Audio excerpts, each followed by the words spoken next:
xubnaha naafada waxay si dhaqsile uga codsadeen dowladda federaalka inay soo dedejiso dhismaha hay'adda naafada qaranka taas oo baarlamaanka Soomaaliya labadiisa aqal ay ansixiyeen sidoo kalena madaxweynaha Soomaaliya uu saxiixay rabnaa inaan xukuumadda ugu baaqno madaxdeeda sare qaas ahaan maartay ii sheeg wasaaradda gacanta ku haysa marwad deeqa yaasiin in aan niraahdo cod dheer maanta aan ugu sheegno naafa waxay ka sugaysaa in arinta loo dedejiyo ku dhawaaqida hay'adda waxaan leenahay yeysan waqti kala naga sii dhamaane ha noola dedejiyo cod dheer ayaan ku codsanaynaa baahu uu diraaman weeya in dhismaha hay'adda naafada qaranka si degdeg ah ninka magacaabo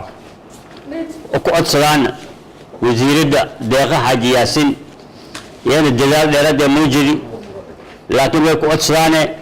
inay si dhaqso leh يا كما عاوتو هيئة نافذ قرن كدسمية